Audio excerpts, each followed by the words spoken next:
Once we decide we need to create some layers, the place we want to visit is the Layer Properties Manager. This is our one-stop shop for creating and managing the layers in our drawing. As you can see, I've just launched my AutoCAD 2011 and I'm sitting in the default drawing file. I'm going to open the Layer Properties Manager by moving up to the Layers panel and clicking this icon. And the first thing we notice is that the Layer Properties Manager is huge. Fortunately, this guy's a palette, so if I were to move my cursor out, it will collapse. Since we're going to be focusing on the manager for a little while, I'm going to move my cursor back to open this up, and I'll click the Auto Hide button to turn that feature off. This way the palette will stay open until such time as I move up and click this X to close it. First of all, take a look at the top of the palette. This is where AutoCAD tells us the name of the current layer. Any geometry that I create will be drawn on the current layer. In this case, it's layer 0. Over here to the right, I can see a listing of all of the layers in my drawing, as well as their settings. Since this is the default drawing, I only have one layer, just layer 0. In fact, layer 0 is kind of a special layer. Every AutoCAD drawing starts with layer 0, and you cannot rename or delete this layer. Every AutoCAD drawing has to have a layer 0. Let's take a look at the layer settings. These guys are arranged in columns, just like Microsoft Excel. And sometimes the columns aren't wide enough to read the headings. To widen these up, you can click and hold in between the columns, and you can drag these out to make them whatever width you like.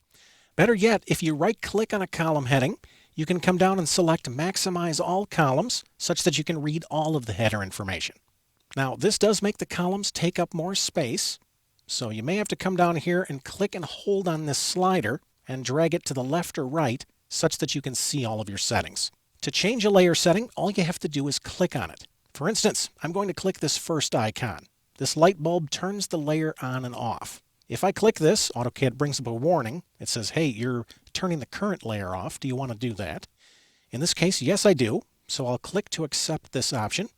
And if I had any geometry on this layer, that geometry would no longer be visible on screen. I'm going to click the light bulb to turn this layer back on. And let's take a look at this setting, color. This controls the color of my layer. If I click this color swatch, it brings up AutoCAD's color selector, where I can choose from any one of 255 standard color choices. I'm going to leave this set to the default of white, and I'll click OK. Let's take a look at this setting, line type. This controls the appearance of my geometry. Is it going to look like a solid continuous line, or is it going to be broken up into various sized dashes? I'm going to click to make an adjustment, and AutoCAD brings up the Select Line Type dialog box. From here, I can select from any of the line types that are loaded into the current drawing. Right now, I only have the one line type, continuous. I'm going to come down and select Load, and from this menu, I can choose from any of the line types that come pre-installed with AutoCAD 2011. As an example, I'll select a line type and click OK to load it into my drawing. At this point, if I wanted to, I could select the line type and click OK to assign it to the layer. But I'm going to leave layer 0 set to the default of continuous, so I'll just click OK. Finally, let's take a look at line weight. I'm going to click this to make a change. This brings up the line weight dialog box. From here, I can select a line thickness that I want the geometry on this layer to have when my drawing is plotted. Now, we'll talk more about line weights when we get into our chapter on plotting. For right now, I'm going to leave this set to the default, and I'll click OK. Let's create a new layer. To do that, I'll click the New Layer icon. Then I'll give my layer a name. I'm going to call this Part, and I'll press Enter.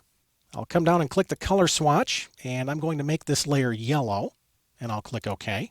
Finally, I'll set this layer Current. To do that, I'll ensure the layer is selected, and then I'll click this green check. Notice we can see the current layer reflected here. I'm going to click the X to close the manager. And as a side note, notice that we can also see the current layer name here. I'm going to create some geometry. And notice how this circle is taking on the appearance of the layer settings. This circle appears yellow because the layer that it's sitting on is yellow. In fact, anything that I create in this layer will assume the properties of the layer. Let's make a change. I'm going to click the icon to bring back the Layer Properties Manager. And let's say I'd like to change the name of this layer. To do that, I'll click the layer to select it. And then I'll click again to get access to the name, and maybe this layer was supposed to be called Object. I'll press Enter to accept that, and then I'll click the color swatch, and let's make this magenta, and I'll click OK, and then I'll close the manager. Notice how my geometry has taken on the new layer settings. I'm going to create another new layer. I'll click the new layer icon, and I'd like to create a layer for my hidden lines. So I'll call this layer Hidden Lines, and I'll press Enter. Now, unfortunately, the layer name's being truncated because the column width isn't wide enough. So I'm going to click in between these columns, and I'll drag this over a little bit. Then I'll change the color of this layer. I'll make it cyan, and I'll click OK. Then I'll come down and click on the line type setting. I'll select Load, and as long as I'm here, notice that several of the line types at the top of this list start with ACAD ISO. If you're working with imperial measurements, stay away from these line types because these guys are pre-scaled for metric use. I'm going to come down to the hidden lines area. Notice I have three choices. The difference between these guys is the size of the dashes. I'll select the standard hidden line type and click OK. This loads it into the current drawing. I will then select it and click OK to assign it to my layer. Finally, I'll set this layer current by clicking the green check. I'll close the manager and I'll create some more geometry. This time I'll create a rectangle.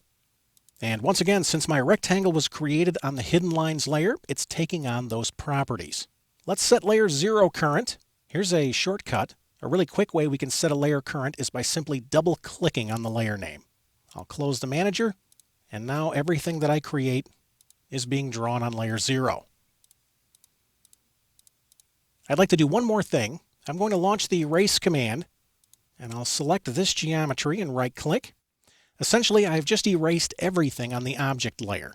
Let's bring back the manager and take a look at the icons in the status column. Notice the icon next to the object layer is grayed out. That tells me that there's nothing on this layer. And at this point, I could ask myself if I really need this layer. If not, I can select it and click this red X to delete it. Whenever you're adding geometry to your drawing, ask yourself, does this geometry need to be a particular line type or line weight? Is this something I may want to turn off when I print my drawing? If your answer is yes, you'll want to visit the Layer Properties Manager and create a new layer.